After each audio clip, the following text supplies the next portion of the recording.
Shalom, jemaat yang dikasihi Tuhan kita Yesus Kristus. Kita akan mulai ibadah kita pada siang hari ini. Mari kita satukan hati kita angkat pujian dari buku nyanyian HKBP nomor 577, ayat yang pertama sampai dengan yang ketiga.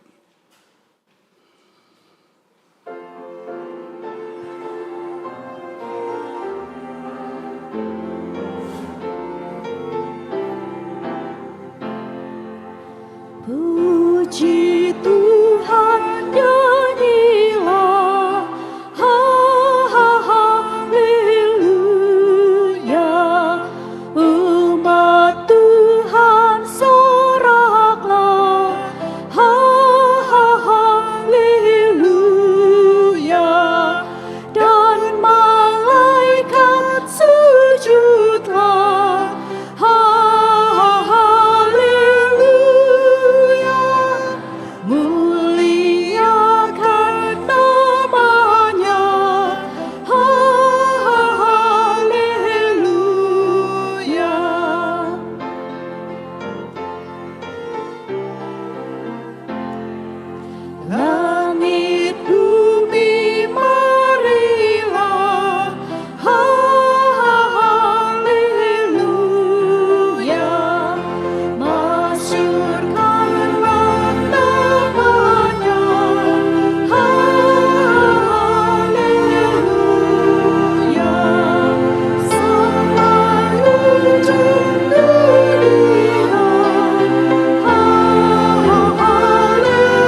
Di dalam nama Allah Bapa dan nama anaknya Tuhan Yesus Kristus dan nama Roh Kudus yang menciptakan langit dan bumi.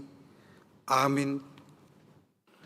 Dan apabila kamu berseru dan datang untuk berdoa kepadaku, maka aku akan mendengarkan kamu. Apabila kau mencari aku, kamu akan menemukan aku. Apabila kamu menanyakan aku dengan segenap hati, aku akan memberi kamu menemukan aku. Haleluya.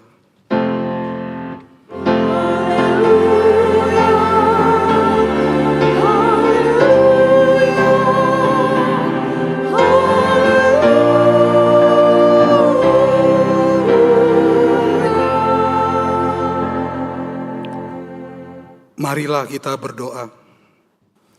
Ya Tuhan Allah Bapa yang Maha Kuasa, hanya karena kasih-Mu kami sekarang dapat berkumpul dan berdoa kepadamu. Dalam firman-Mu Engkau berjanji bahwa di mana ada 2 atau 3 orang berkumpul dalam nama-Mu, di situ Engkau ada di tengah-tengah mereka. Ya Tuhan, genapilah janji-Mu. Dengarlah doa permohonan kami ini. Berilah kami hidup yang layak dan pengetahuan akan kebenaran-Mu, serta pengharapan akan hidup yang layak di dalam anak-Mu Yesus Kristus Tuhan kami. Amin.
Dengarkanlah hukum Tuhan yang diambil dari titahnya yang keempat beserta maksudnya. Titah keempat. Ingat dan kuduskanlah hari Sabat. 6 hari lamanya engkau bekerja dan melakukan segala pekerjaanmu. Tetapi pada hari ke-7 ialah Sabat bagi Allah Tuhanmu. Engkau tidak boleh bekerja pada hari itu, juga anakmu laki-laki atau perempuan, pembantumu laki-laki atau perempuan, ternakmu, atau orang lain yang berada di tempat kediamanmu. Sebab Allah menciptakan langit dan bumi dan segala isinya di dalam 6 hari. Kemudian Ia beristirahat pada hari yang ke-7. Itulah sebabnya Allah memberkati hari itu dan mengkuduskannya. Maksudnya adalah kita harus takut serta kasih kepada Allah. Sebab itu, jangan menganggap rendah akan ajaran dan firman Allah. Hendaklah kita menganggap itu kudus, dan hendaklah kita tekun mendengar dan mempelajarinya dengan gembira. Marilah kita memohon kekuatan dari Tuhan untuk melakukan yang sesuai dengan hukum-Nya. Ya Tuhan Allah, kuatkanlah kami melakukan yang sesuai dengan hukum-Mu. Amin.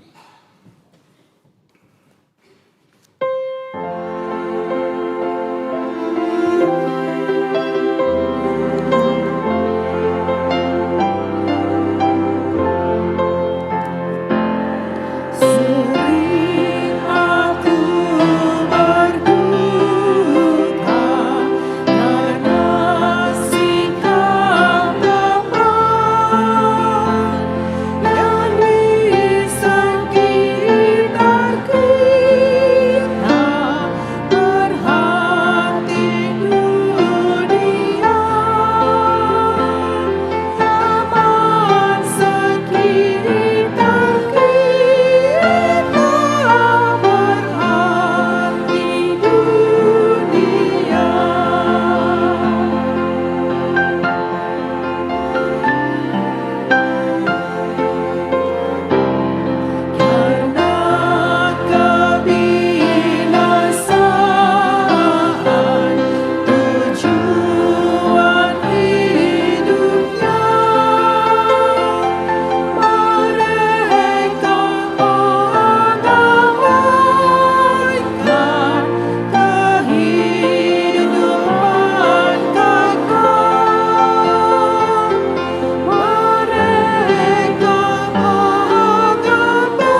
Marilah kita merendahkan diri di hadapan Tuhan untuk mengaku dosa kita.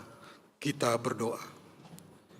Ya Tuhan Allah yang Maha Kuasa dan Maha Benar, pengasih dan penyayang, bermurah hatilah Engkau ya Tuhan terhadap kami. Kiranya Tuhan berkenan mengampuni segala dosa dan kejahatan kami. Tiada yang lain yang dapat menjadi pelindung dan penyelamat bagi kami, selain dari kasih sayang dan pembenaran-Mu yang tunggal. Karena itu, karuniakanlah kami ketenangan dan penghiburan di dalam pengorbanan anak-Mu, Tuhan Yesus Kristus Juru Selamat kami. Amin.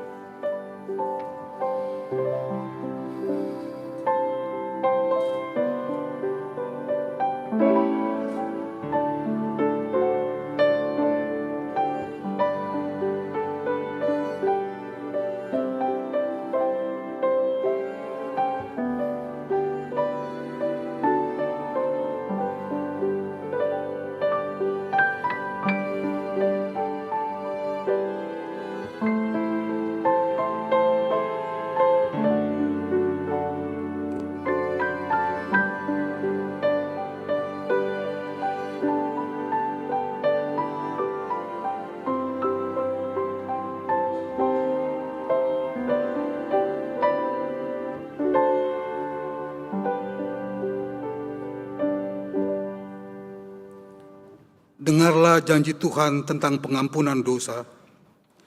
Siapakah yang akan menggugat orang-orang pilihan Allah? Allah yang membenarkan mereka. Siapakah yang akan menghukum mereka? Kristus Yesus telah mati.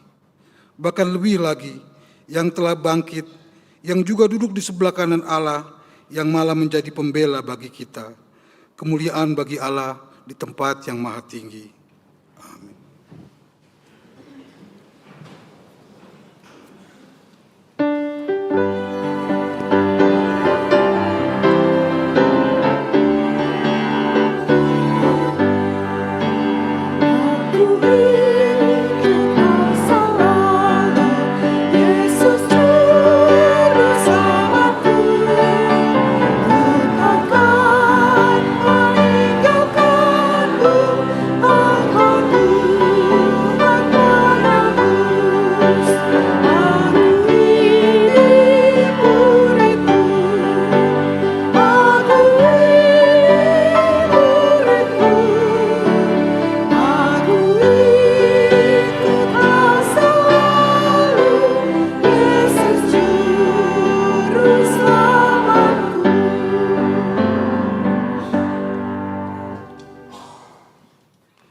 Firman Tuhan sebagai epistel pada Minggu Rogate hari ini tertulis di Ayub pasal 33 ayatnya yang ke-26 sampai dengan 33. Marilah kita membacanya secara responsoria. Ia berdoa kepada Allah dan Allah berkenan menerimanya. Ia memandang wajahnya dengan sorak-sorai dan Allah memulihkan kebenaran kepada manusia.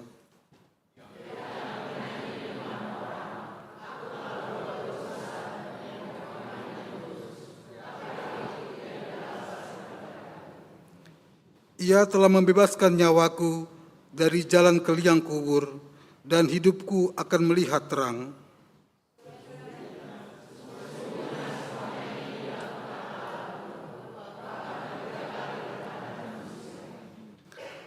Mengembalikan nyawanya dari liang kubur, sehingga ia diterangi oleh cahaya hidup.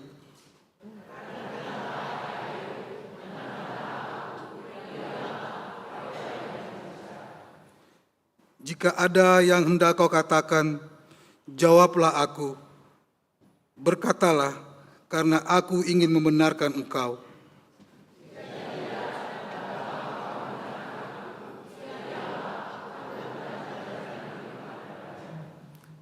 Demikian firman Tuhan, berbahagialah orang yang mendengar firman Tuhan serta memeliharanya.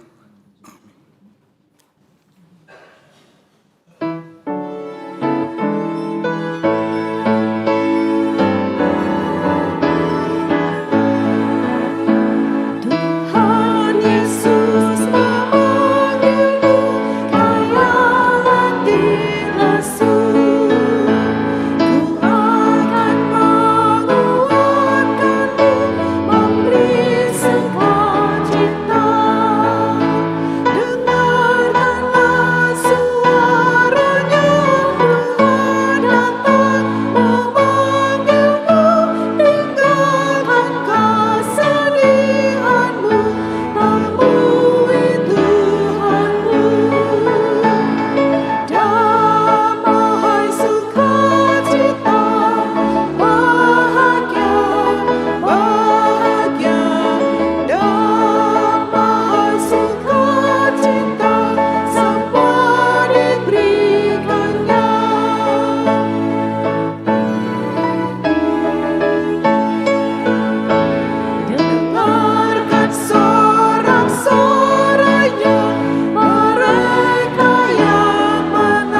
Marilah kita bersama-sama mengaku iman kepercayaan kita, sebagaimana teman-teman seiman di seluruh dunia, kita bersama-sama mengucapkannya. Aku percaya kepada Allah, Bapa yang Maha Kuasa, Khalik langit dan bumi. Aku percaya kepada Yesus Kristus, Anak yang tunggal Tuhan kita, yang dikandung daripada Roh Kudus, lahir dari darah, yang menderita sengsara, disalibkan, mati dan dikuburkan, yang turun ke dalam kerajaan maut. Pada hari yang ketiga, bangkit pula dari antara orang mati, naik ke surga, duduk di sebelah kanan Allah, Bapa yang Maha Kuasa. Dari sana akan datang kelak untuk menghakimi orang yang hidup dan yang mati.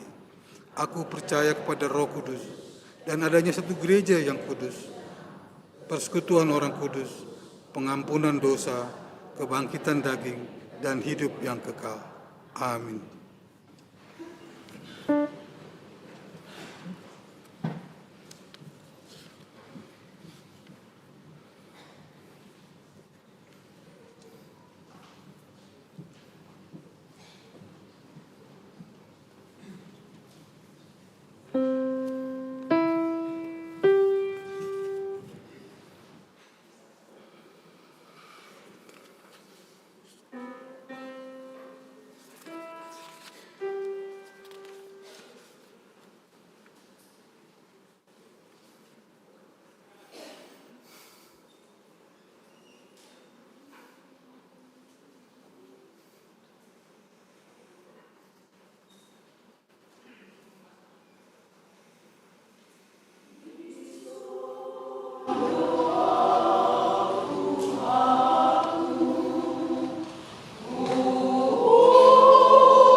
Shalom.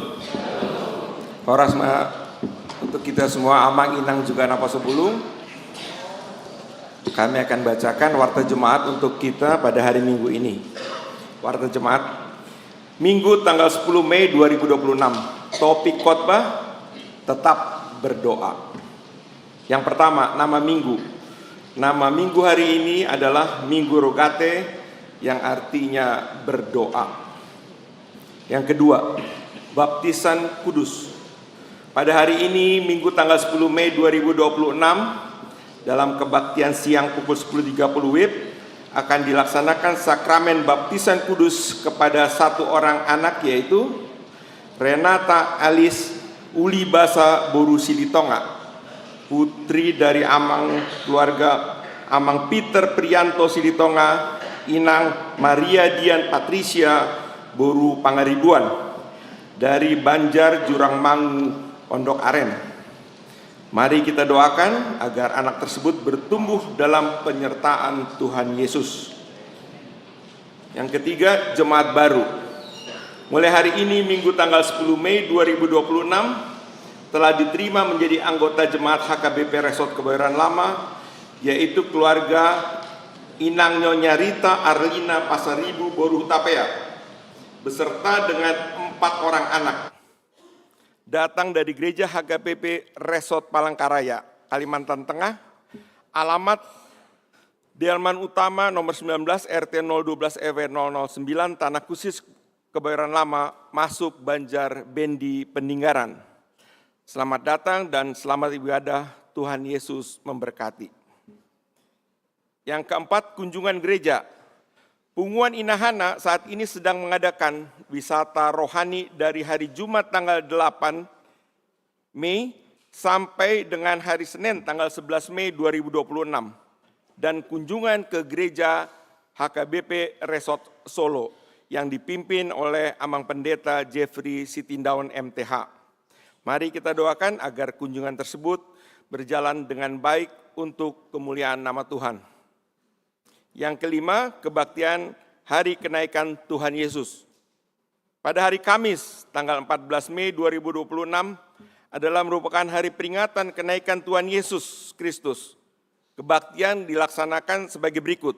Yang pertama, kebaktian umum di gereja masuk pukul 7.30 berbahasa Batak dan pukul 10.30 berbahasa Indonesia. Tata ibadah nanti akan diberikan dari distrik dan dicetak. Yang kedua, kebaktian remaja masuk pukul 7.30 bertempat di Aula Sopo Praja. Yang ketiga, kebaktian sekolah minggu gabungan masuk pukul 10.30 bertempat di Sopo Praja. Kebaktian sore pukul 17.00 tidak ada ibadah. Jadi tidak ada ibadah pada pukul 17.00. Sermon kategorial perempuan dan Napasubulung diliburkan. Yang keenam, konven distrik. Dilaksanakan pada hari Senin tanggal 11 Mei 2026 pukul 10 sampai dengan selesai, yang diikuti oleh pelayan penuh waktu dan keluarga, pendeta pensiun dan keluarga, serta Ina Sarfat bertempat di gereja HKBP Resort Jatiwaringin, Jakarta Timur. Yang ketujuh, renovasi atap gereja.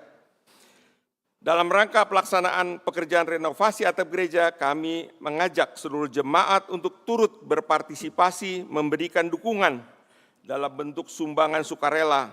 Sumbangan dapat dikirim ke nomor rekening seperti pada warta jemaat atas nama HKBP Kebayoran Lama, Dana Pembangunan. Pemberian sumbangan mohon diinformasikan atau di WA seperti terlampir kepada bendahara, yaitu Inang Sasru Boru Gultom. Yang terakhir, 8, kebaktian Banjar dilaksanakan pada hari Selasa tanggal 12 Mei 2026 pukul 20.00 sebagai berikut. Untuk Banjar Jurangmangu Pondok Aren di rumah keluarga Amang M Pasaribu Inang Boru Tampu Bolon. Di Banjar Bungur Kostrat di rumah keluarga Amang M Sitorus Inang Boru Manalu.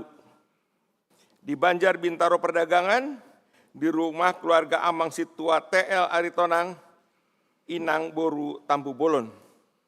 Di Banjar Pasar Jumat Lebak Bulus, di rumah keluarga Inang Nyonya JH Situmorang Ostovia Boru Parapat. Tambahan informasi yang sakit, ada sekarang sakit dan masih dirawat, Amang Situa LH Manik dan Inang Boru Sidauru. Demikian warta jemaat kita minggu ini. Tuhan Yesus beserta kita.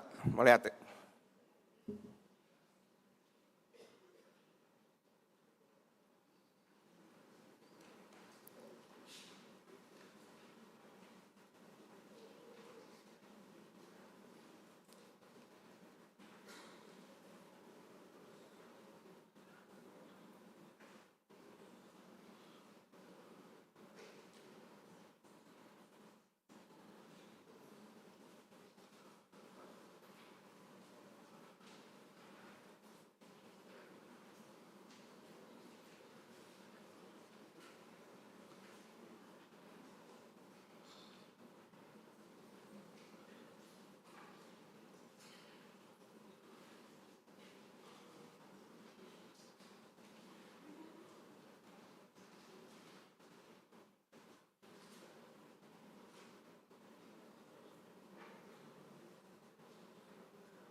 Damen debata nas sumurung sian saluhut roha, imana mangaramoti ate-ate dohor pikiran muna, di bagasan Kristus Yesus. Amin. Horas maita manginang. Tahatan debata di hita di host nyarion, firman Tuhan untuk kita pada hari ini dari Minggu Rogate tertulis dalam surat Kolose pasal 1 ayat 9 sampai 14. Kolose pasal 1 ayat 9 sampai dengan ayat yang ke-14. Demikianlah firman Tuhan. Sebab itu, sejak kami mendengarnya, kami tidak henti-hentinya berdoa untuk kamu. Kami meminta supaya kamu dipenuhi dengan segala hikmat dan pengertian rohani untuk mengetahui kehendak Tuhan, sehingga hidupmu layak di hadapannya, serta berkenan kepadanya dalam segala hal, dan kamu memberi buah dalam segala pekerjaan yang baik dan bertumbuh dalam pengetahuan tentang Allah, dan dikuatkan dengan segala kekuatan oleh kuasa kemuliaannya untuk menanggung segala sesuatu dengan tekun dan sabar, dan mengucap syukur dengan sukacita kepada Bapa yang melayakkan kamu untuk mendapat bagian dalam apa yang ditentukan untuk orang-orang kudus di dalam terang. Ia telah melepaskan kita dari kuasa kegelapan dan memindahkan kita ke dalam kerajaan anaknya yang terkasih. Di dalam Dia kita beroleh penebusan, yaitu pengampunan dosa. Demikian firman Tuhan.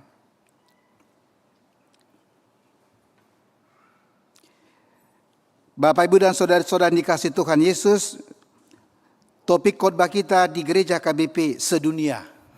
Ya. Kalau ini benar, bukan Punguan Marga sedunia, HKBP sedunia. Ada di mana-mana. Topiknya ada tentang berdoa. Tetaplah berdoa. Pendek sekali. Topiknya tetaplah berdoa. Jadi tetap berdoa. Saya pikir gitu gampang. Gampang diucapkan. Gampang untuk dipahami. Persoalannya susah dikerjakan. Iya kan? Gampang banget topiknya. Sebenarnya kalau nggak ada khotbah juga ngerti lah. Kalau dikatakan tetaplah berdoa. Iya, ngerti. Nah, next slide berikut. Saudara-saudara, hari ini kita masuk di Minggu Rogate. Minggu Rogate itu dari bahasa Latin. Minggu Rogate itu akar katanya rogare. Ini bahasa Latin dikit-dikit lah. Bahasanya Paus. Rogate dari kata rogare. Kalau arti sebenarnya itu adalah bukan hanya berdoa, tapi meminta. Meminta dengan sungguh-sungguh. Jadi kita diajak untuk berrogate. Berrogate berarti kita meminta dengan sungguh-sungguh. Dengan bahasa sederhana dikatakan kita diajak untuk berdoa. Rogate artinya berdoa. Tapi bukan hanya berdoa sekedar, tapi berdoa itu meminta dengan sungguh-sungguh. Itu artinya rogate dari akar kata rogare. Jadi bukan sekedar doa yang biasa-biasa saja. Bukan sekedar hanya kata-kata ucapan saja. Ungkapan untayan kata-kata, enggak. Baca doa bukan baca puisi.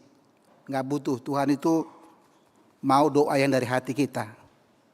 Bisa aja orang panjang lebar kan. Seperti doa orang Farisi. Tuhan kata enggak penting itu. Doa itu harus dari hati, dari iman. Meminta dengan sungguh-sungguh.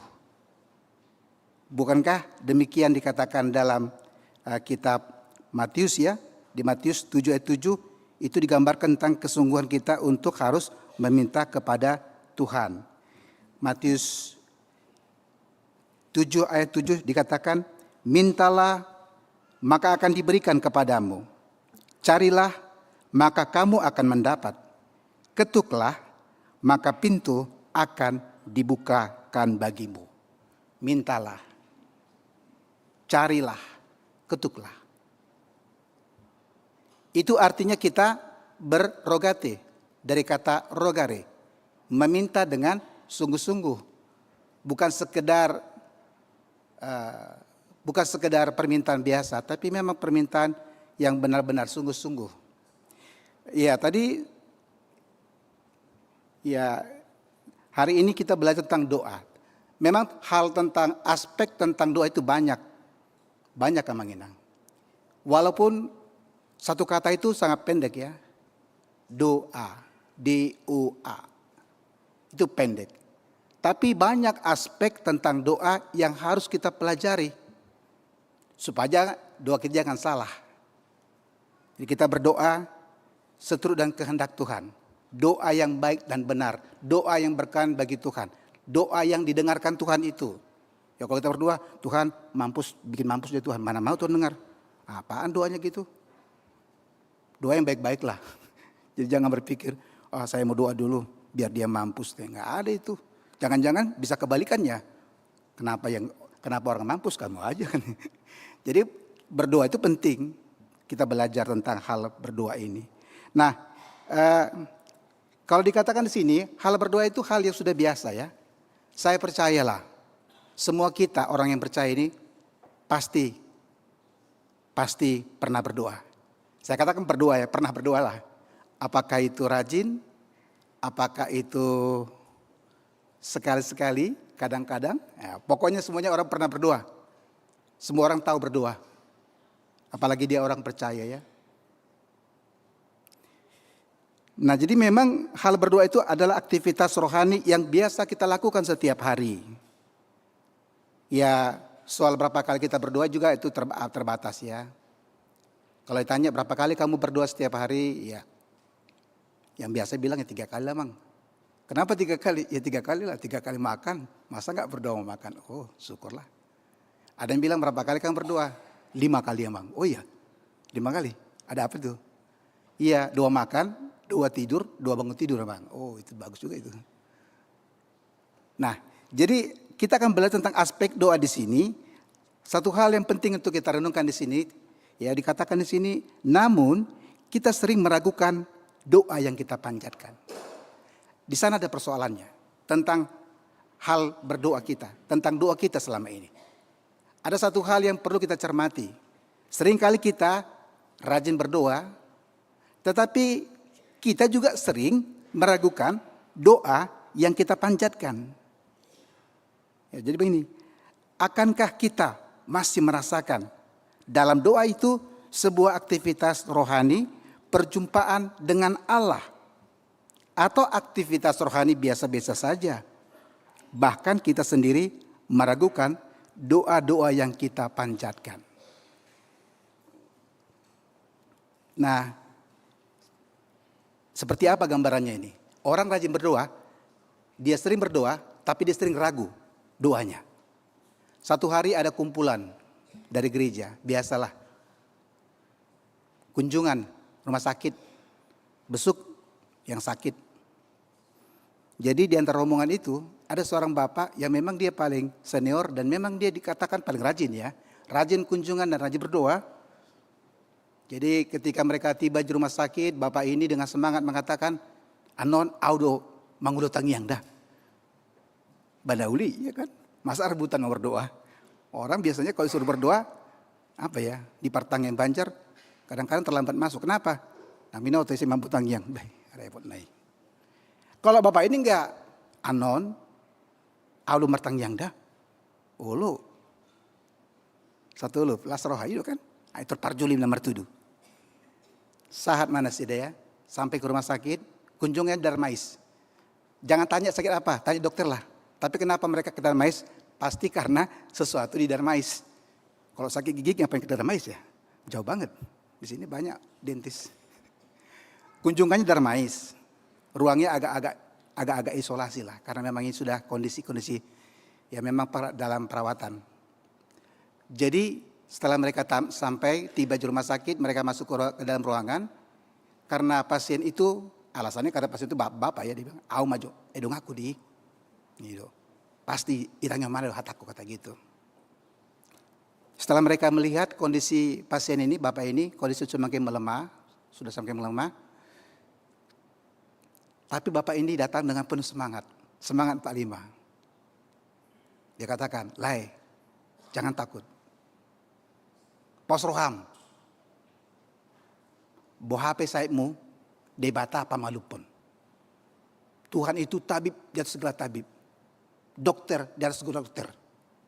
Anggo dokter jolmadi. Anggo Tuhan, margugudus, pamalupun. Las rohani amat tahun. Ya, dia merasa didukung, ditopang, diberikan semangat. Idu lebay. Posedo le, idu posedo na. Ingot dah, debatado pamalupun. Anggo jolma dokter parhiti edi. Una palama biar ho. Ulu le, mulate mak rohamu. Ima, atau martangnya kita. Amang inang, itu nggak ada yang salah. Kata-kata dia nggak ada salah. Doanya nggak salah. Marapi purun. Persoalannya setelah mereka pulang rombongan satu mobil, baru dalam perjalanan bilang gini, tadi nggak juga kadang bang. Kenapa tuh bang? Songona, lomos doa katanya gitu. Lomos kenapa bang? Itu lihat kawan kita yang sakit itu. Iya kenapa? Amang bilang lomos. Aku bareng deh bang, dang deling. Amang inang bayangkan ya. Dia datang semangat 45, dia kasih motivasi, kasih dukungan, support. Dia doakan, itu pasien betul-betul merasa dikuatkan, diberkati. Tapi yang doakan itu ngomongnya, lomos roh aku bah. Bahasa kayak lomos. Bah, gue bareng deh bah. Tak pola dilingin. Coba bayangkan Amang Inang ya. Dia rajin berdoa. Dia memberikan semangat, memberikan firman Tuhan. Ya, dia mendoakan orang terberkati, diteguhkan. Tapi dia sendiri ragu dengan doanya. Puji Tuhan lah, Tuhan dengar doanya itu. Malu mamatai. Asal nggak bisa lomos di mana. Ini hanya sebuah ilustrasi mengatakan kadang-kadang begitu. Ada hal yang agak anomali ya, agak aneh. Satu sisi orang sering berdoa tapi sering juga ragu akan doanya. Dan tanyang doang anda, tanyang nado, badi. Anggo ragu tuh dan pos aku tanyang dia. Kalau itu mungkin subjektif ya. Ibana martanyang, ale ibadah dan posnya dan pos rohana. Itu gimana tuh berdoa? Nah, saudara-saudara, itu dikatakan firman Tuhan dalam surat Yakobus 5 ayat 16b. Ya. Doa orang yang benar, bila dengan yakin didoakan, sangat besar kuasanya. Jadi harus ada keyakinan. Kalau kita berdoa kita nggak percaya, gimana itu? Doa orang yang benar, bila dengan yakin didoakan, sangat besar kuasanya. Kata kunci situ, bila, ya, bila dengan yakin didoakan, dengan iman. Doa bukan cuma kata-kata doang. Doa bukan puisi. Ada gitu baca doa, pembacaan doa Bapa kami, aduh Tuhan juga pusing apaan nih. Tuhan gak mau begitu, terlalu formal. Tuhan mau yang apa adanya aja. Doa itu kan ungkapan hati kita. Doa itu adalah komunikasi kepada Tuhan. Doa itu adalah ungkapan seorang anak meminta pada bapaknya, mintalah. Masa minta Bapak yang baik, berilah uang jajan. Nanti bapaknya bingung juga, ini anak mana ya? Jangan-jangan demam ini. Kasih paracetamol nih. Minta-minta aja baik-baik. Nah, kan gitu ya. Jadi ini hal pertama yang kita akan lihat, hal tentang aspek doa itu. Doa orang yang benar, bila dengan yakin didoakan, sangat besar kuasanya. Jadi kalau kita berdoa, baik yang berdoa, baik yang didoakan, harus sama-sama dengan yakin. Yesus mengatakan kepada orang-orang yang sakit, orang-orang berdosa itu, apalagi yang sakit-sakit itu. Tole mainang. Mardame muli maho. Pergilah, pulanglah dengan damai. Imanmu menyelamatkanmu. Molo porsia kita dapotan, anggo porsia barang bui dapotan. Jadi kuncinya adalah dengan yakin didoakan. Kalau kita mendoakan, ya apapun itu, ketika kita mendoakan, yang berdoa, pendoa juga harus yakin. Yang didoakan juga harus yakin. Coba Mang Inang, kalau kita berobat ke dokter yang paling senior, tapi kita ragu dengan dokter itu, jangan harap kita sembuh. Ini bukan sugesti, tapi soal keyakinan. Kalau kita percaya, maka itu akan mendorong kita menjadi kesembuhan. Tapi kalau kita nggak percaya, mau bolak-balik juga berdoa, mau dokter senior, mau profesor dokter, wah nggak ada gunanya itu. Jadi kata kunci harus keyakinan. Next, slide yang berikut. Hal yang kedua kita pelajari tentang doa ini adalah ada yang dikatakan doa transaksional dengan doa yang relasional. Doa transaksional. Kemudian doa yang relasional. Kadangkala sering juga ya, doa kita itu sifatnya bukan doa yang relasional. Harusnya doa kita itu soal doa relasional antara hubungan kita dengan Tuhan. Tapi seringkali doa kita itu sifatnya bukan doa yang relasional, doa yang transaksional. Seperti apa itu? Kira-kira begini ya. Dalam berdoa, sering sekali kita tergoda kepada hasil semata. Sehingga ketika tidak terwujud atau tidak sesuai dengan harapan, kita menjadi kecewa kepada Allah. Atau bahkan sibuk menghakimi diri sendiri. Apa yang kurang? Apa dosaku Tuhan? Ini yang diinginkan iblis, sehingga intensitas doa kita sering menjadi berkurang. Lebih mendili, martangiang, aladang posrohana. Nah ini persoalannya, ini dikatakan dengan doa yang transaksional. Maksudnya kalau kita berdoa, kita mau dan kita maksa. Apa yang kita minta harus dikasih. Emangnya kalau anak kita minta sesuatu, apa kita harus kasih semuanya? Dan kita harus kasih ini juga, waktu ini juga. Kan enggak kan? Kita tahu jawaban doa itu 3. Ya, tunggu, tidak. Dan yang pasti, seperti seorang anak meminta kepada bapaknya tahu apa yang lebih baik. Tuhan kadang-kadang memberikan bukan apa yang kita inginkan, tapi apa yang kita butuhkan. Kita kadang-kadang bingung ya, makanya ibu-ibu kalau ke pasar pada sering bingung gitu. Bawa duit, pagi-pagi, mau belanja sayuran, ikan. Tiba-tiba pula bawa pakaian. Sampai rumah, kelaparan itu rumah. Mama, sudah lapar. Karena emaknya nggak bisa bedakan. Mana itu kebutuhan, mana keinginan. Jadi analoginya, kita berdoa kepada Bapa, kepada Tuhan. Bapa kami yang di surga. Kita adalah anak. Anak boleh minta, tapi menentukan itu orang tuanya. Masa orang tua diatur? Gak tahu. Mang Inang, sekarang yang ngatur siapa? Orang tua itu anaknya.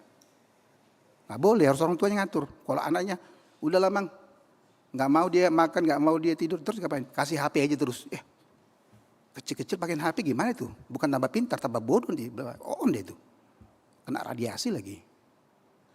Nah, jadi bukan doa yang transaksional, tapi doa itu adalah yang benar, doa yang relasional, hubungan kita dengan Tuhan. Bukan apa yang kita minta harus diiyakan Tuhan. Enggak semua kok. Ada doa kita yang Tuhan katakan, 3 permintaan, 3 Tuhan jawaban Tuhan. Jangan bilang Tuhan tidak mendengar, tidak menjawab. Tadi kita baca dari kitab Ayub ya, Ayub 33, ayat 26, 33. Ketika Ayub berdoa pada Tuhan, Tuhan mendengar dan Tuhan menjawab. Tidak ada doa yang tidak dijawab Tuhan. Semua doa didengarkan Tuhan, semua doa dijawab Tuhan. Tapi jawaban doa kita 3. Ada ya, ada tunggu, ada tidak. Yang lebih tahu ya Tuhan. Makanya doa kita jangan lupa, jadilah kehendak-Mu, bukan jadilah kehendakku. Kalau kita berdoa, jadilah kehendakku Tuhan. Nah terbalik itu. Jadilah kehendak-Mu. Itu doa Bapa kami ya. Jadilah kehendak-Mu. Yesus juga berdoa ketika dia akan disalib di Taman Getsemani, dia katakan, jadilah kehendak Bapa, bukan kehendakku. Jadi kita belajar tentang apa itu kehendak Bapa. Doa kita adalah sesuai dengan kehendak Bapa. Nah, seperti apa doa yang relasional? Doa yang memiliki hubungan kita secara pribadi dengan Tuhan. Ini masalah pribadi sekali. Sama seperti hal dengan iman, iman itulah hubungan yang sangat pribadi dengan Tuhan. Kita nggak bisa ukur iman orang. Tapi Tuhan tahu. Doa juga begitu. Jadi antara iman dengan doa itu sesuatu yang saling berhubungan itu. Kalau bahasa kerennya berkelindan, itu bahasa kerennya, bahasa terbaru, kekinian, berkelindan, seperti kromosom itu ya. Orang yang beriman pasti adalah orang yang berdoa. Orang yang berdoa pasti dengan imannya. Kalau dia berdoa tanpa iman, nonsen. Kayak bapak-bapak tadi. Di sana dia hebat banget ngomong. Sampai di mobil lemes dia. Lemes bah aku. Puasa. Songa soliling bi. Emang dia Tuhan? Emang dia Tuhan? Kadang-kadang manusia ini aneh. Hidup mati kan tangan Tuhan. Emang gara-gara sakit meninggal? Enggak, yang sakit panjang umur kok. Nah, jadi seperti apa doa yang relasional itu? Bukan doa yang transaksional. Tuhan kasih, maka kita berdoa. Kita puji Tuhan. Kita bersyukur. Bukan. Tapi doa yang relasional itu hubungan yang pribadi dengan Tuhan. Nah, seperti ini. Kalau kita baca 1 Tesalonika 5:17. Ini juga ayat pendek ya. Ada 2 ayat pendek. Yang pertama di Yohanes 13 dikatakan Yesus menangis. Itu satu. Ayat yang terpendek kedua di Alkitab 1 Tesalonika 5 ayat 17. Itulah topik khotbah kita. Apa yang tertulis dalam 1 Tesalonika 5 ayat 17? Ya ini, tetaplah berdoa. Memang itu, titik, full stop. Tetaplah berdoa. Seperti apa orang yang menghidupi doa relasional dengan Tuhan itu? Hubungan pribadi yang dekat, yang akrab dengan Tuhan. Bukan yang transaksional ya. Anak-anak gitu, kalau nggak dikasih ngamuk terus. Mogok makan, mogok minum. Mogok belajar lagi, aduh pusing dah. Lama-lama anaknya ngatur. Kalau anak yang ngatur gimana? Kacau. Nah, di sini katakan dalam 1 Tesalonika 5 ayat 17, tetaplah berdoa. Catatannya begini. Dipenuhi atau tidak, dijawab atau tidak akan mengganggu relasi kita dengan Allah. Membangun relasi yang baik dengan Allah melalui doa harus menjadi prioritas utama. Jangan jadikan nomor 2 atau jalan yang terakhir. Jadi berdoa itu, kalau kita berdoa, ya berdoa. Apa kita nggak boleh minta sama Tuhan? Boleh. Tapi ngatur bukan kita. Orang Batak mengatakan, ditoru tangan, mangido. Denggean belum martang yang menunggahi. Tuhan. Tuhan kaget. Jantungan. Apaan nih? Kalau minta yang baik-baik aja. Ditoru tangan mangido. Apa kita boleh minta? Boleh. Tapi kalau dikatakan tangan di bawah, jangan tangan di atas. Nanti jadi apa ya? Tak bola balik nanti. Tangan di bawah. Itu arti sikapnya. Kalau kita minta, ya kita serahkan sama Tuhan. Kita pasrah. Apapun yang Tuhan berikan, kita syukuri. Kita terima. Dan kita yakini itu yang terbaik. Mungkin 3 permintaan kita Tuhan katakan, yang hari ini ya. Yang ini besok. Yang ini tidak. Kan Tuhan tahu yang terbaik untuk kita. Orang tua tahu kok yang terbaik untuk anaknya. Tahu. Kalau anak masih kecil tiba-tiba, mama minta beli motor. Motor apa? Itu. Motor Nimek. Anaknya masih ingusan. Minta motor Nimek. Nimeknya gede. Kalau dikasih orang tuanya, yang bodoh bukan anaknya, orang tuanya yang bodoh. Apa anak-anak masih bau kencur, masih ingusan. Itu, Nimek PCS itu kan ala-ala boge ya. Kalau anak SD masih kecil minta Nimek, enggak mungkin nonton kali. Mungkin nonton bilang, udah nanti sabar aja. Udah kamu makan yang banyak. Biar kamu cepat gede. Mungkin orang memberikan nanti setelah dia gede. Bukan orang tua bilang, enggak boleh, pokoknya enggak boleh. Selama-lamanya. Enggak. Tapi Tuhan katakan, tunggu. Tuhan tahu waktunya yang tepat. Jadi jangan kita ngatur Tuhan. Kalau kita ngatur Tuhan, kacau dunia ini. Dituru tangan mangido. Apakah doa kita itu dipenuhi atau tidak? dijawab atau tidak, itu tidak boleh mengganggu relasi kita dengan Tuhan. Yesus berdoa di Taman Getsemani. Dia katakan, Bapa, jikalau boleh, biarkanlah cawat ini berlalu dari hadapanku. Itu permintaan. Tapi bukan kehendakku Bapa, kehendakmu lah yang jadi.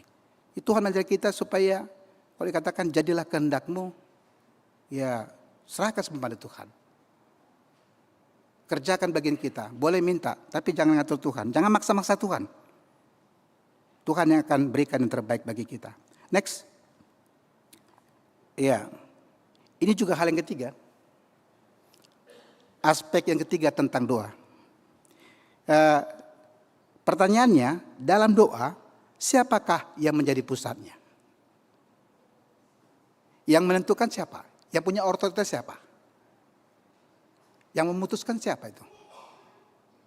Kalau ditanya, kira-kira siapa sih jadi pusat dalam doa kita? Ya orang sebagian mengatakan, ya Tuhan lah. Tapi kenyataannya orang memaksa, bukan Tuhan pusat doanya. Bukan Tuhan yang mengatur, dia mengatur Tuhan. Maksa-maksa Tuhan, ngancam-ngancam Tuhan. Kalau Tuhan gak kasih, besok aku gak pergi gereja. Gak ikut margurin di punguan kur ina Kamis, ina Senin. Ngancam-ngancam pula. Emang mempan nama Tuhan ngancam-ngancam gitu. Jadi siapakah pusat doa kita? Jawabnya pusat tak Tuhan. Allah lah pusat doa kita. Jadi kalau kita berdoa ya, dikatakan sini. Manusia sering mengubah fokus doa itu.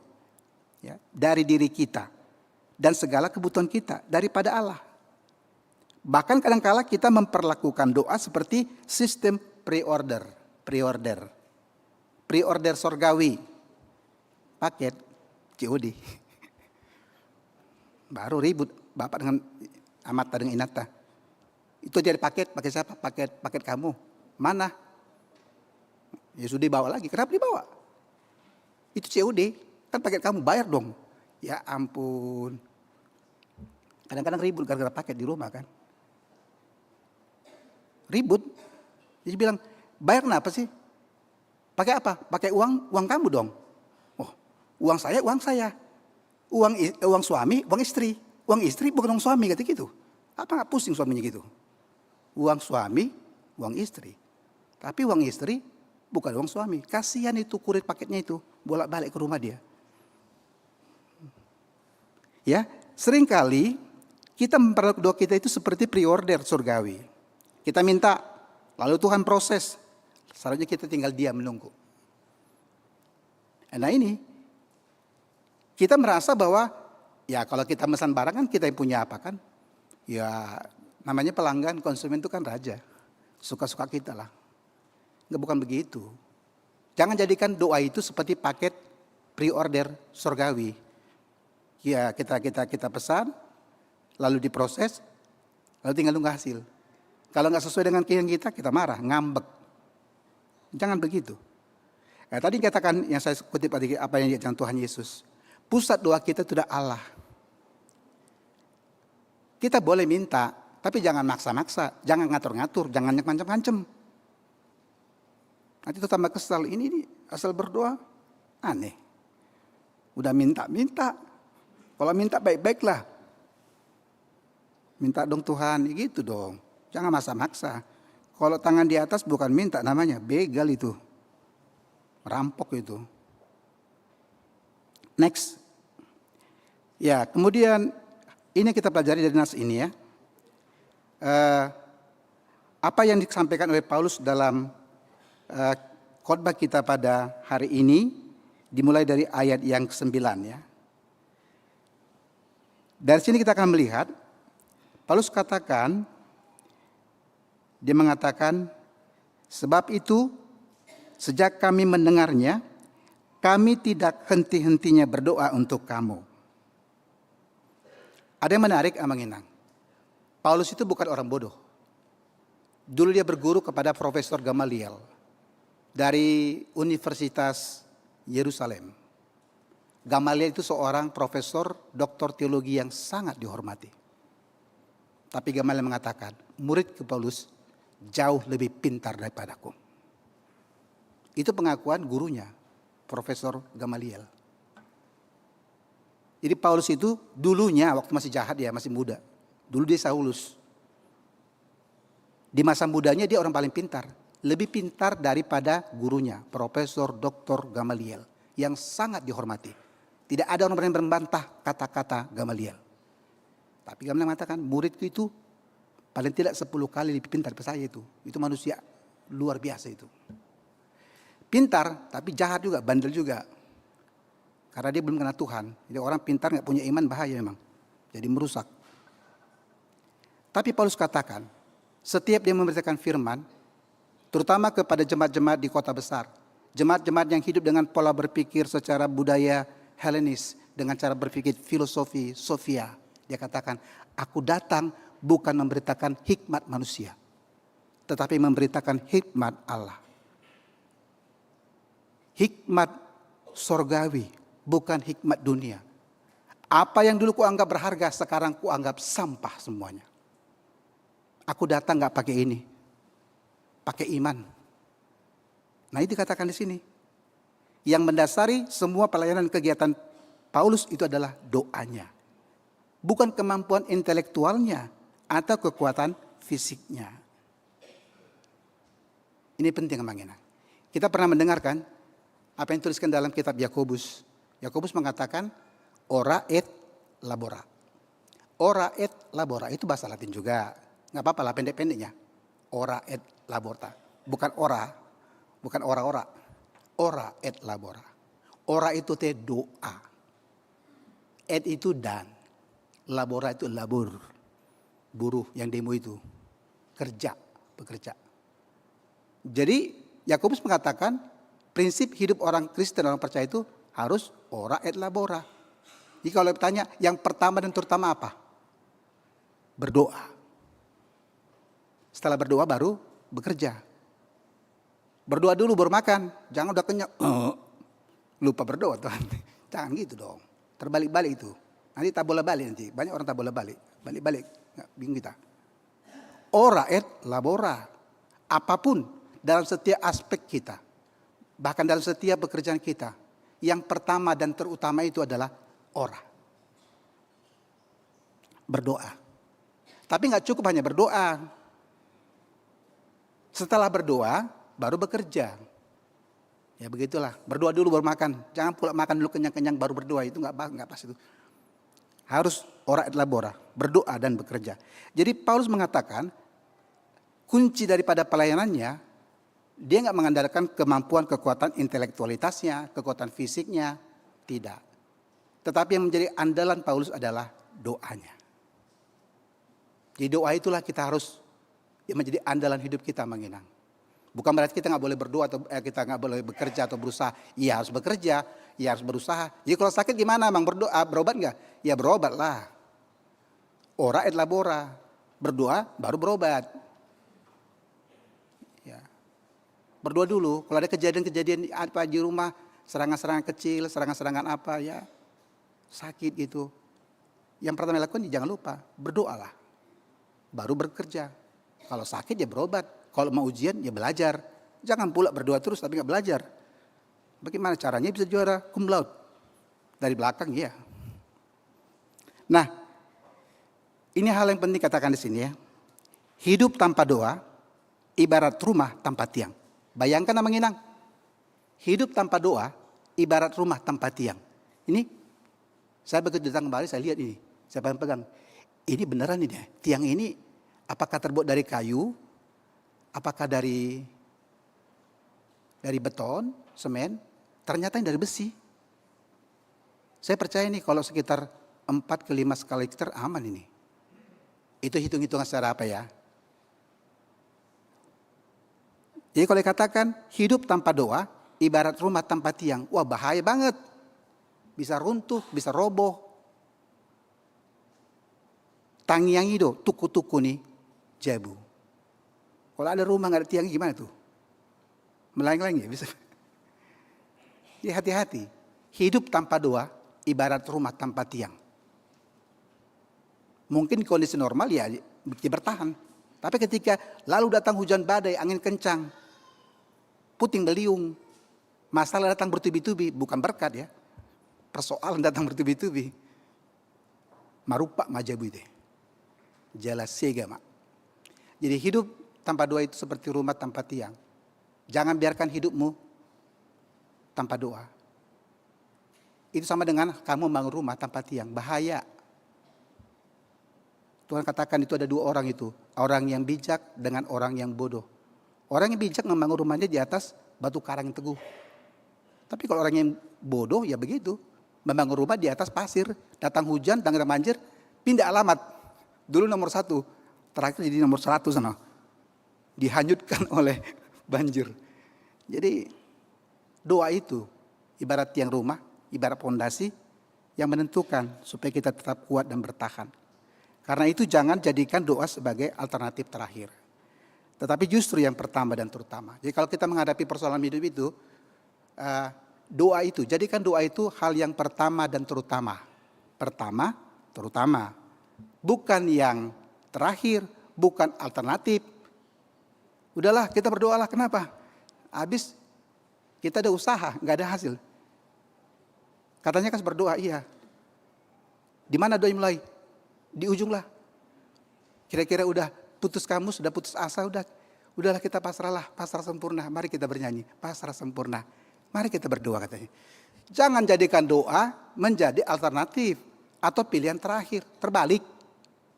Jadikan doa itu menjadi yang pertama dan terutama. Pertama dan terutama. Pokoknya berdoa dulu bermakan ya, jangan lupa. Ada orang itu, udah lapar banget, makan dulu. Udah kenyang, katanya baru dia berdoa. Aduh gimana nih orang. Salah di mana ya? Di dia persilap nih. Kita lanjutkan next berikutnya. Nah ini yang dikatakan sini. Doa daripada Paulus.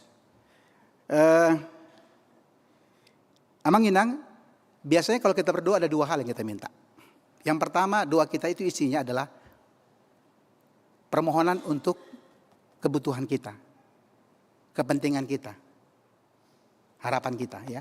Jadi biasanya kita dalam doa itu, permintaan kita meminta hal-hal yang kita butuhkan, yang kita inginkan. Pokoknya listnya permintaan kita lah, panjang itu listnya itu. Panjang, capek malaikat, apalah ini. Tapi juga nggak dilarang ya. Jangan dibilang dilarang, Tuhan nggak larang itu. Nah, tapi ada yang menarik di sini. Di sini Paulus mengajarkan tentang aspek doa yang kedua. Berdoa itu tidak selamanya, tidak melulu hanya minta kebutuhan kita. Jadi kalau katakan doa syafaat, itu berarti kita mendoakan sesama kita. Kalau dia sakit, kita minta. Mungkin dia lupa berdoa, dia malas berdoa. Tuhan, kasihanilah dia. Sembuhkanlah Tuhan. Kalaupun dia agak malas berdoa, udah sakit, malas berdoa. Tapi tolonglah Tuhan. Tolonglah semua. Kita yang meminta kebutuhan dia. Itu namanya doa syafaat. Jadi kalau suruh doa syafaat, jangan pula martang yang menghita. Tuhan pasu-pasu anak kokku, pasu-pasu pahupuku. Itu bukan doa syafaat namanya. Doa syafaat itu mendoakan orang. Jadi Paulus ini bukan mendoakan dirinya. Meskipun ketika itu dia mengalami banyak penderitaan, penganiayaan, keluar masuk penjara. Bukan karena dia abang napi, tapi karena Injil.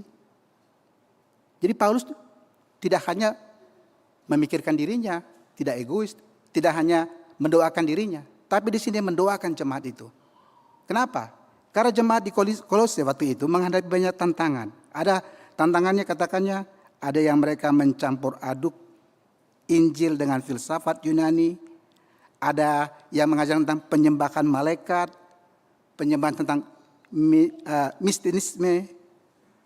Ada lagi kelompok yang berasal dari orang Yahudi yang mengajarkan tentang hukum Taurat. Ini semua aneh-aneh. Kata Paulus, jangan sampai jemaat itu terombang-ambing dan jangan sampai mereka sesat. Itu yang didoakan oleh Paulus supaya jemaat Kolose tetap berdiri dalam iman dan mereka mengenal kehendak Tuhan. Mereka mengetahui kehendak Tuhan. Nah, itu yang kita lihat dalam nas ini. Dia katakan, Paulus mendoakan jemaat Kolose yang belum pernah ia jumpai. Belum pernah dijumpainya. Dia belum kenal, belum pernah berkunjung. Tapi bukan berarti dia tidak peduli. Dia mendengar berita tentang jemaat di Kolose dengan banyak pergumulannya. Tapi meskipun Paulus belum pernah bertemu dan belum pernah berkunjung, belum mengenal secara pribadi, tetapi Paulus mendoakan jemaat itu supaya mereka kuat, terutama menghadapi banyak tantangan sinkritisme, tantangan oleh ajaran-ajaran sesat, guru-guru palsu itu. Kasihan jemaat itu terombang-ambing. Nah, dari poin ini ada hal yang mau kita renungkan, Abang. Perenungannya begini. Pernahkah kita mendoakan sesama ketika mendengar pergumulannya seperti yang dilakukan oleh Paulus kepada jemaat Kolose ini? Amang Inang, pernahkah kita mendoakan sesama kita yang dalam pergumulan yang kita tahu? Seperti yang dilakukan oleh Paulus ini. Kira-kira list doa kita selama ini apa aja? Apakah hanya daftar permohonan kita, permohonan kepentingan kita, permintaan kita? Tapi Paulus mengajarkan doa orang percaya itu tidak hanya mendoakan dirinya, tapi juga mendoakan orang lain. Nah, ini menjadi sebuah perenungan kita mengenang. Mari kita juga peduli dan kita mendoakan sesama kita, saudara kita yang lain, meskipun tanpa diminta. Jadi jemaat Kolose tidak katakan kepada Paulus, Paulus doakan kami, tidak. Tapi dia tahu, dia mendengar berita tentang jemaat Kolose. Dia mendoakan jemaat itu, bukan mendoakan dirinya. Dan dia mendoakan tanpa diminta. Jadi harus ada ini katakan dengan kepekaan secara rohani. Kepekaan secara rohani. Next. Dalam doa kita bisa boleh bertemu dengan sesama, sehingga doa juga terbangun relasi. Ya, tidak hanya relasi antara kita dengan Tuhan, tapi juga relasi kita dengan sesama kita. Amang Inang, kalau dikatakan kasihilah sesamamu, wujudnya apa? Doakanlah dia. Kalau kita mendoakan seseorang, sesama kita, itu buktinya kita mengasihi dia. Kalau kamu gak doakan dia, kamu gak sayang sama dia. Jadi terbangun tidak hanya relasi kepada Tuhan, tapi juga relasi kepada sesama. Bagaimana kita mendoakan sesama kita. Next. Ya, sekarang yang penting adalah bagaimana menjelaskan antara doa dengan tindakan. Tadi saya sampaikan ya, hal prinsip dalam hidup orang percaya itu adalah ora et labora. Jadi dua hal itu nggak boleh terpisah. Dia harus berjalan secara sinkron, secara sinergis, secara integral. Jadi doa itu nggak boleh terpisah, terputus oleh kerja atau usaha. Jadi doa dan kerja. Tapi segalanya yang paling utama dan terutama adalah doa. Doa. Nah, karena itu hal yang dikatakan di sini, bagaimana kita menjelaskan antara doa dengan tindakan kita itu seperti doa daripada Paulus di sini, supaya jemaat Kolose itu hidup layak serta berkenan dan memberi buah yang baik dan bertumbuh. Amang Inang, secara sederhana dikatakan begini. Hidup dalam doa dan menghidupi doa tersebut, itu adalah satu paket yang tidak boleh terpisahkan. Jadi aktivitas, kegiatan, pekerjaan, apapun kita lakukan itu adalah kelanjutan doa kita. Dengan bahasa sederhana mengatakan begini. Doakan pekerjaanmu. Kerjakan doamu. Itu namanya ora et labora. Doakan dulu kerjamu. Adi horkon tangyaido satau ngani ulaon. Doakan kerjamu, koma, bukan titik. Dan kerjakan doamu. Ada gitu anak-anak. Amang doakan amang, aku mau ujian, aku mau juara. Ya baguslah, ya amang doakan. Ntar kamu di rumah doa enggak? Ya nantilah amang, kalau sempat. Ini minta didoakan, enggak salah sih. Anak itu minta didoakan enggak salah. Tapi kalau dia minta supaya dia didoakan tapi dia enggak berdoa, gimana itu? Dia minta mau ujian, harapannya dia mau juara, mungkin mau kumlot dia. Dia minta ke pendetanya, amang doakan aku amang, aku mau ujian besok hari Senin. Oh iya. Kalau anak minta didoakan nggak salah, tapi kalau yang bersangkutan YBS nggak berdoa, apaan tuh? YBS bukan amang bawa dia. Doakan yang kamu kerjakan, doakan dulu. kerjakan yang kamu doakan. Itu anak kalau udah didoakan, dia nggak berdoa, itu anak minta doakan, tapi nggak mau belajar, ya gimana itu? Sama aja angkat dengan persendol kan? Doakan yang kamu kerjakan, lalu kerjakan yang kamu doakan. Doakan yang kamu pelajari, baru pelajari yang kamu doakan, baru anak itu sukses. Jadi bukan berarti hanya doa ya. Tapi doa itu punya kelanjutan. Cuma doa itu tempatnya di depan. Yang pertama dan terutama. Next. Oh ya, saya mau spill satu cerita ini. Emang Inang nanti boleh di browsing ya. Ini ceritanya tentang siapa? Anthony Sena. Ini tentang buah doa, jawaban doa Mang Inang. Ini bicara tentang kesaksian. Ini pengalaman hidup. Namanya Antonio Sena. Ini adalah seorang pilot muda umur 36 tahun. Satu hari dia dalam penerbangan. Dia dalam penerbangan dengan pesawat Cessna.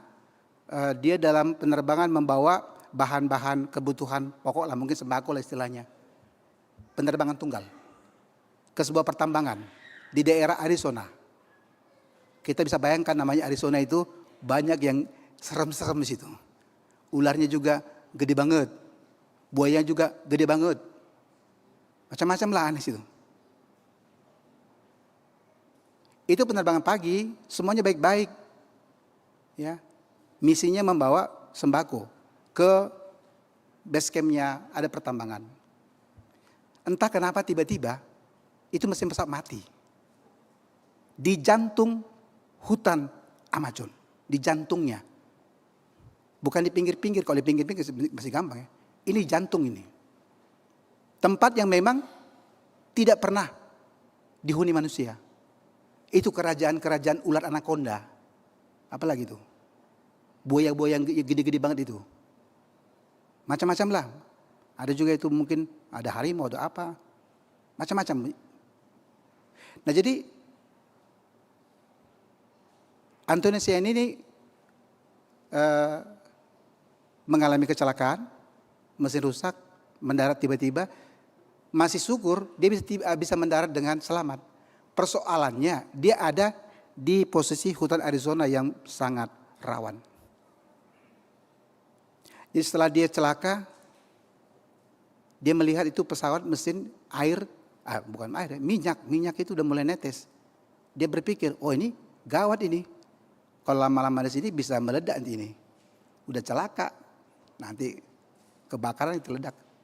Dia berusaha untuk pergi menghindar dan dia membawa bekal yang ada padanya, yang ada di pesawatnya.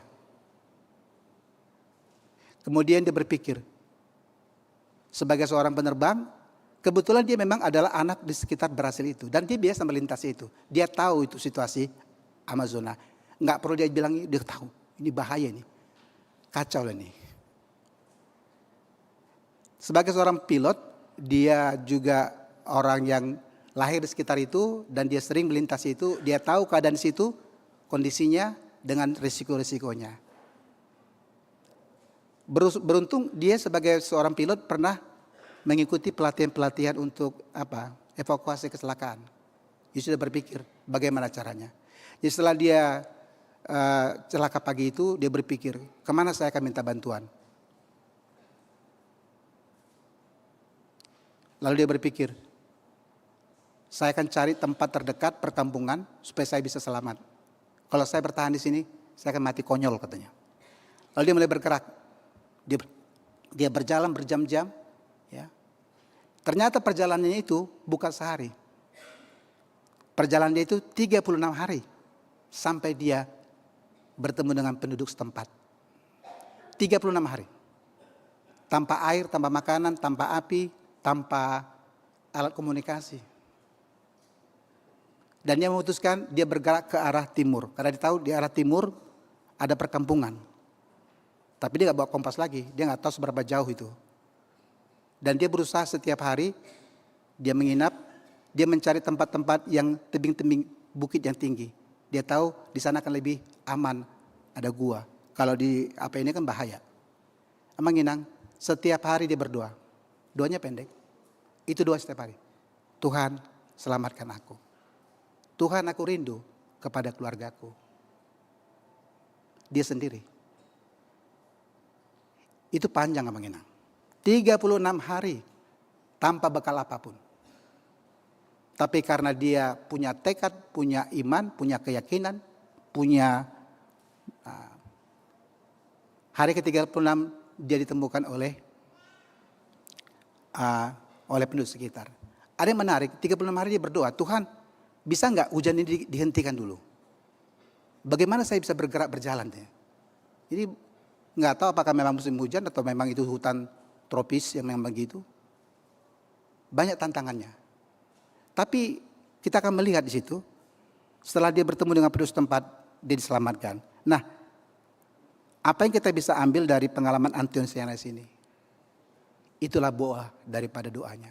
Dia berdoa dan dia berusaha. Dia berdoa, Tuhan selamatkan aku. Tuhan, aku rindu pada keluargaku. Itu menggambarkan pada kita, kalau kita berdoa dan kita bekerja berusaha, tanpa pernah putus asa, tanpa pernah letih lesu, tanpa pernah jemu-jemu, maka doa kita akan jawab. Tapi nggak cukup yang berdoa ya, kalau dia berdoa aja di pesawat itu lokasi memang ya sangat rawan. Tapi dia mengerti bagaimana caranya supaya dia bisa selamat itu. Jadi hal yang pertama dia selalu berdoa, dan kedua dia berusaha, selalu berusaha. Itulah jawaban doa yang diberikan Tuhan kepada Antonius ini. Memang waktu itu dia berpikir, ada yang menarik di sini. Dia berdoa supaya hujan dihentikan. Tapi ternyata hujan itulah yang dipakai membuat dia ditemukan oleh penduduk itu ketika mereka berperahu. Kalau nggak musim hujan, ya mungkin perahu nggak bisa datang. Jadi dia berdoa, Tuhan berhentikan hujan. Tapi Tuhan, jangan, biarkan aja hujan. Biar airnya banjir, lalu penduduk itu bertemu dengan dia. Begitulah cara Tuhan bekerja. Bukan karena pikiran kita, tapi karena pikiran Tuhan. Nah, minggu dekat ini juga mengajak kita untuk, mari kita bertekun dalam doa. Tetaplah berdoa. Bertekunlah dalam doa. Janganlah jemu-jemu berdoa. Doakan yang kamu kerjakan. Tapi kerjakan juga yang kamu doakan. Hari ini akan ada acara baptisan kudus kepada keluarga Amang Sri Tonga. Yang akan membawa Renata ya di sini. Amang Inang, dari kecil ajarkanlah iman itu kepada Renata. Jadikan rumah Amang dan Ina rumah doa. Ajar mereka supaya mereka berdoa. Ya, berdoa, mendengar firman Tuhan, cerita Tuhan Yesus, supaya dari kecil dia bertumbuh mengenal Tuhan. Dia mengasihi Tuhan. Dan dia menjadi anak Tuhan. Itulah tanggung jawab Amang sama Inang. Bagaimana mengajarkan dia. Kalau di kampung dulu, kami waktu zaman kecil-kecil, doa kami begini. Met awon benlas rohakon sasadaho Tuhan dongan kutoktong. Itu doa kami waktu kecil. Tapi nggak tahu Renata nggak ngerti bahasa Batak ya. Bahasa Inggris aja nggak apa-apa. Ya, nggak apa-apa. Intinya ajari berdoa supaya dia kenal Tuhan, dia percaya Tuhan, dan dia jadi anak Tuhan. Amin, kita berdoa. Tuhan, terima kasih kami telah mendengarkan firman-Mu pada siang hari ini. Ya Tuhan, ajari kami Tuhan, supaya kami tetap bertekun dalam doa, supaya kami tetap tidak jemu-jemu berdoa, supaya kami senantiasa hidup dalam doa. Apapun pergumulan hidup kami Tuhan, kami percaya jikalau kami berseru, kami berdoa, dan kami berusaha, maka Tuhan akan menolong kami. Berkatilah firman yang kami dengarkan pada siang hari ini. Tuhan, pada hari ini kami berdoa untuk rencana baptisan kudus kepada Renata Alis Ulibasa Bodosiri Tonga. Tuhan, berkatilah Renata, jadikanlah menjadi anak-Mu, menjadi anak yang takut akan Tuhan, dan anak yang rajin berdoa. Tuhan berkati juga Tuhan keluarga yang baru, keluarga Nyonya Rita Artalina Pasaribu Boruh Tapea bersama dengan 4 orang anak mereka menjadi jemaat yang hidup, jemaat yang rajin, jemaat yang bertumbuh dalam iman di gereja-Mu ini. Kami juga berdoa untuk perjalanan rombongan dari Punguan Inahana yang mengadakan wisata rohani dari hari Jumat sampai pada hari Senin besok. Tuhan berkati semua rombongan bersama dengan ambang pendeta, dan Tuhan jauhkan dari segala mara bahaya. Kami juga berdoa untuk semua kegiatan di tengah-tengah gereja kami. Tuhan berkati supaya semuanya berjalan dengan baik. Kami juga berdoa Tuhan untuk program renovasi atap gereja kami. Ya Tuhan, tambahkanlah berkat yang berlimpah kepada jemaat-Mu. Dan Tuhanlah yang membuka hati semua jemaat-Mu untuk memberikan yang terbaik untuk renovasi atap gereja rumah Tuhan. Kami juga berdoa Tuhan untuk jemaat-Mu yang dalam keadaan sakit. Kami berdoa untuk Amang Pontius Vasius Siombing dirawat di Rumah Sakit Fatmawati. Amang Arnold Sau Tambunan yang dirawat di Rumah Sakit Sudirman. Amang Makmur Panggabean dirawat di Rumah Sakit Darmais. Amang Sintua Profesor PTD Sihombing yang dirawat di Rumah Sakit Mayapada. Amang Krenius Panjaitan dirawat di Rumah Sakit Fatmawati. Demikian Tuhan, masih banyak jemaat Tuhan dalam keadaan sakit dirawat di rumah masing-masing. Demikian juga Amang Sintua Elhamanik bersama dengan Inang Burusidauruk. Tuhan juga berikan kesembuhan dari penyakit. Tuhan, kami juga berdoa untuk jemaat Tuhan yang bersukacita merayakan ulang tahun kelahiran. Tuhan berkati mereka dan Tuhan tambahkan umur yang panjang, sukacita dan damai sejahtera. Demikian juga keluarga-keluarga yang merayakan ulang tahun pernikahan mereka. Tuhan tambahkan berkat, sukacita, damai sejahtera di tengah-tengah keluarga mereka. Ya Tuhan, jika nanti kami pulang dari rumah Tuhan, kiranya Tuhan menyertai kami dan Tuhan tibakan kami ke rumah kami dengan selamat. Terpuji Engkau dalam Kristus Yesus. Amin. Kita bernyanyi buku nyanyian HKBP 769 sambil kita memberikan persembahan.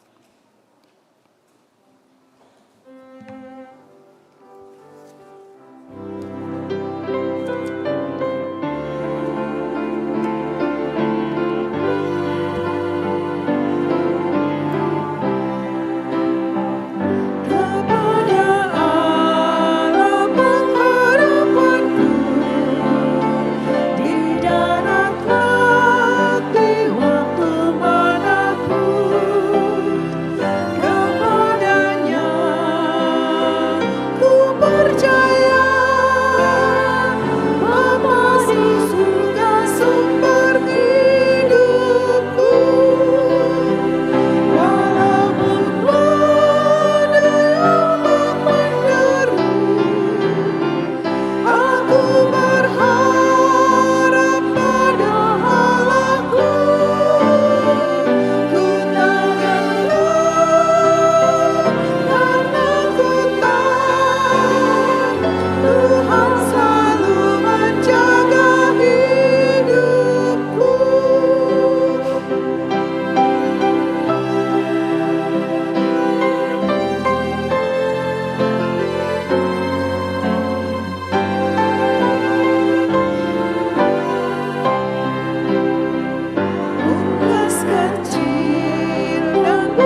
Kita akan masuki sakramen baptisan kudus. Mari kita memuji Tuhan.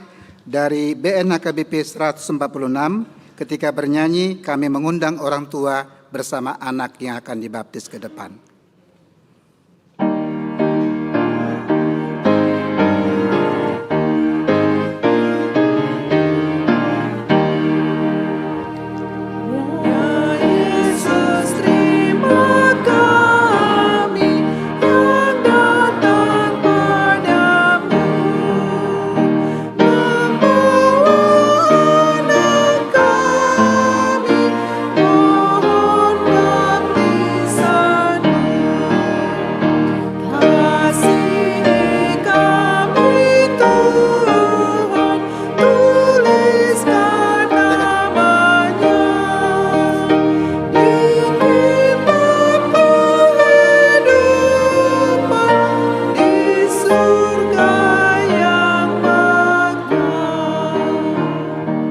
Kita berdoa. Ya Bapa kami yang di surga, kami datang membawa anak ini kepadamu. Kasihanilah dan terimalah mereka menjadi anak-Mu. Berkati dan kuatkanlah mereka di dalam perjalanannya menuju kehidupan yang kekal, di dalam nama Tuhan Yesus Kristus. Amin. Saudara-saudara, orang tua dari anak yang akan dibaptiskan hari ini, dengarkanlah firman Tuhan Yesus. Pergilah, jadikanlah semua bangsa muridku, dan baptislah mereka di dalam nama Allah Bapa, Anak, dan Roh Kudus. Dan ajarlah mereka melakukan segala sesuatu yang kuperintahkan kepadamu. Dan ketahuilah, aku menyertai kamu senantiasa sampai kepada akhir zaman. Siapa yang percaya dan dibaptis akan diselamatkan, tetapi siapa yang tidak percaya akan dihukum. Dengarkanlah juga firman Tuhan Yesus seperti yang tertulis dalam Injil Markus. Lalu orang membawa anak-anak kecil kepada Yesus supaya ia menjamah mereka. Akan tetapi murid-muridnya memarahi orang-orang itu. Ketika Yesus melihat hal itu, ia marah dan berkata kepada mereka, "Biarkanlah anak-anak itu datang kepadaku, jangan menghalang-halangi mereka, sebab orang-orang seperti itulah yang empunya kerajaan Allah. Aku berkata kepadamu, sesungguhnya barang siapa tidak menyambut kerajaan Allah seperti seorang anak kecil, ia tidak akan masuk ke dalamnya." Lalu ia memeluk anak-anak itu dan meletakkan tangannya atas mereka. Sekarang ikrarkanlah iman kepercayaan kita. Aku percaya. Aku percaya kepada Allah, Bapa yang Maha Kuasa, Khalik langit dan bumi. Aku percaya kepada Yesus Kristus, anaknya yang tunggal Tuhan kita, yang dikandung daripada Roh Kudus, lahir dari anak darah Maria, yang menderita sengsara di bawah pemerintahan Pontius Pilatus, disalibkan, mati dan dikuburkan, yang turun dalam kerajaan maut. Pada hari yang ketiga, bangkit pula dari antara orang mati, naik ke sorga, duduk di sebelah kanan Allah, Bapa yang Maha Kuasa. Dari sana akan datang kelak untuk menghakimi orang yang hidup dan yang mati.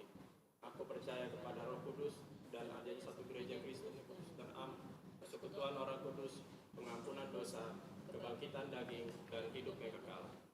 Sekarang jawablah pertanyaan-pertanyaan ini. Yang pertama, apakah saudara-saudara menghendaki agar anak ini dibaptiskan ke dalam nama Allah Bapa, Anak, dan Roh Kudus? Jawabnya.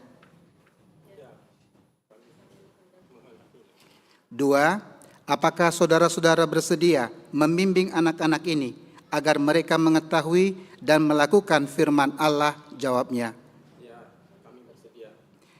3. Apakah saudara-saudara bersedia menyuruh anak-anak ini ke gereja dan membesarkannya dalam pengajaran Kristen Protestan agar mereka menjadi anggota jemaat yang hidup di dalam Yesus Kristus? Jawabnya. Ya, kami bersedia. Jika demikian, marilah kita menyerahkan mereka kepada Tuhan melalui pembaptisan kudus.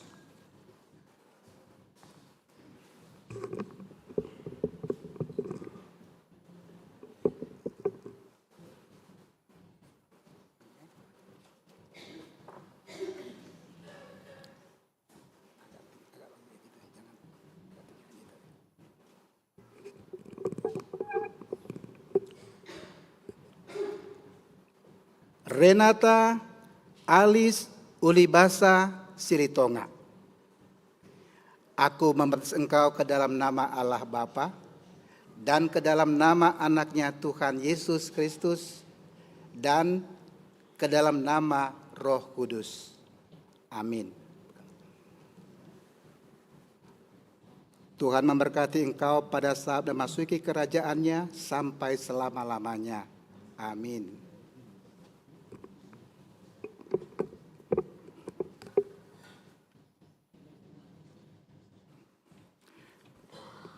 Mari kita berdoa. Ya Tuhan Allah Bapa kami dalam Yesus Kristus, kami telah menyerahkan anak ini kepadamu, dan engkau telah menerima mereka menjadi anak-Mu melalui baptisan kudus ini, agar mereka menjadi warga jemaat Kristen di dunia ini dan menjadi pewaris kehidupan kekal. Curahkanlah kasih-Mu kepada orang tua mereka. Kuatkanlah mereka mendidik anak ini supaya hidup sesuai dengan kehendak-Mu, agar mereka bersama-sama mewarisi hidup yang kekal. Amin.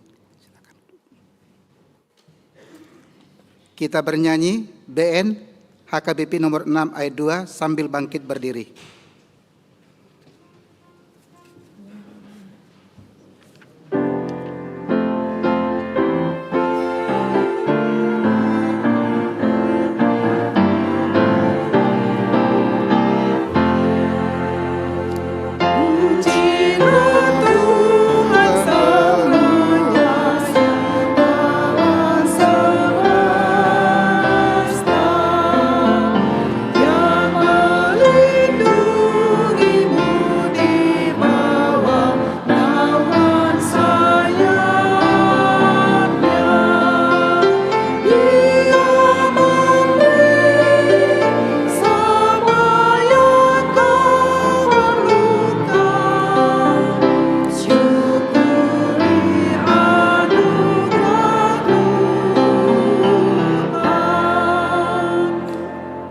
Marilah kita berdoa untuk menyerahkan persembahan kita kepada Tuhan.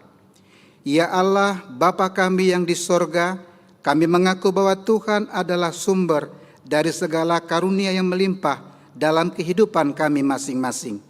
Sebagian daripada karunia itu kami serahkan kembali sebagai persembahan kepada Tuhan. Terimalah dan berkatilah persembahan umat-Mu ini, agar dapat kami pergunakan untuk pekerjaan dan pelayanan kerajaan Tuhan di dunia ini.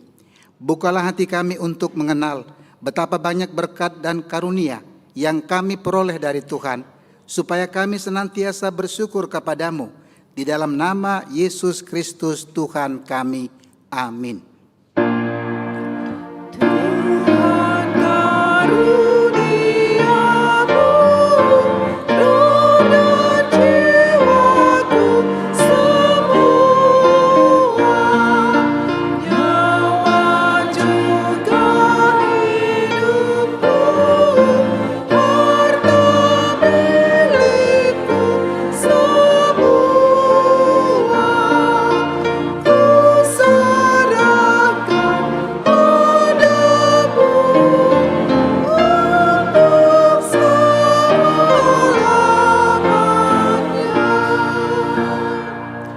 Bapa kami yang di sorga, dikuduskanlah namamu, datanglah kerajaanmu, jadilah kehendak-Mu di bumi seperti di sorga.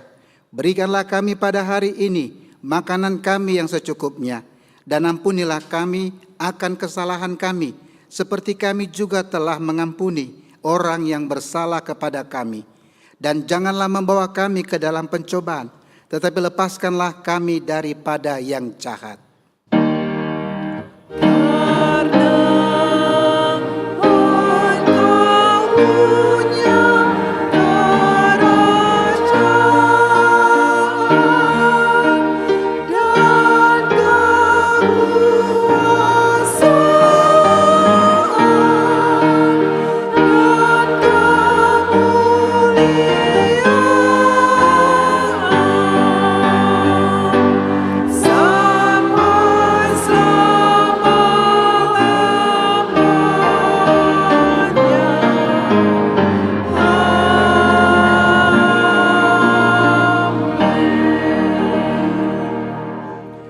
Pulanglah dengan sejahtera dan terimalah berkat Tuhan. Tuhan memberkati engkau dan melindungi engkau. Tuhan menyinari engkau dengan wajah-Nya dan memberi engkau kasih karunia. Tuhan menghadapkan wajah-Nya kepadamu dan memberi engkau damai sejahtera. Amen.